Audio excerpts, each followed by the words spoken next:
The workplace is a significant place. Things of import happen both to employers and to employees. When they come to us with their problems, it's important to us personally to solve them. We were the first firm in Canada to have a very robust, large workplace investigation practice. The type of investigation work that crosses my desk is typically reactive. It's a crisis, it needs attention immediately, it is unsolvable internally, and the organization needs expert assistance to sort it out. Janice, Rubin speaking. Well, let me give you an example of a typical call that I might get before I'm retained on a workplace investigation. Okay, and when you say long-standing, how long has she been employed?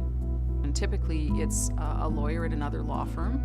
The lawyer will say, Janice, my client has a terrible problem. Somebody has made a complaint against the CEO. Somebody has said that the CEO harassed them. Maybe it's sexual harassment, maybe it's psychological harassment. It's often a problem that is high risk because of the people involved, because of the subject matter, because of the organization. It might be an organization that's iconic, that's constantly in the media, and it could be a publicly traded organization. And so it needs a fairly expert hand at sorting out the complexity, and sorting out the complexity in a way that's confidential and a way that's expeditious.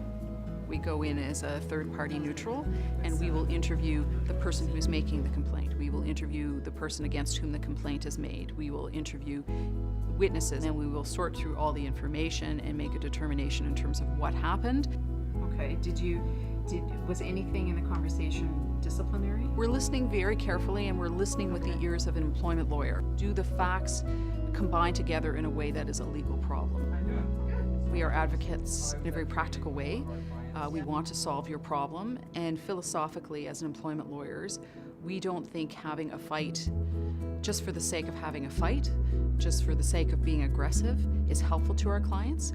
We will do that. We will advocate in the traditional legal forums if possible. It's our pleasure to do that. But most problems can be sorted out short of doing that. And what we know is when you hard charge like that, there's a cost. Sometimes it's a cost that has to be borne, but sometimes there are other ways of sorting it out. And the cost, aside from the legal fees, is that most people find having capital C conflict relating to the workplace very hard to bear. That's an employer client and that's an employee client, and that's why we're so motivated to try and find solutions short of that. Can we mediate it? Can we negotiate, educate the other side? We're very thoughtful because we're very aware of the impact of having that conflict is on our respective clients.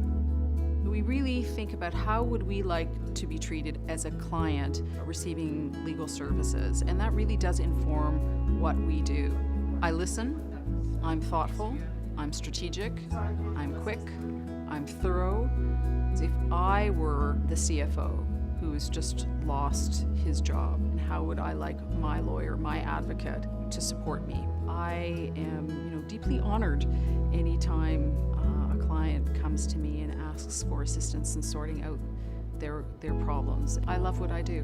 What I do is difficult, and what I do is draining, but what keeps me going is that I absolutely love what I do. At the end of the day, the client will say, thank you, that we're glad we called you. We're glad that we got you involved in this. This is solved. This is better. Now we can move on.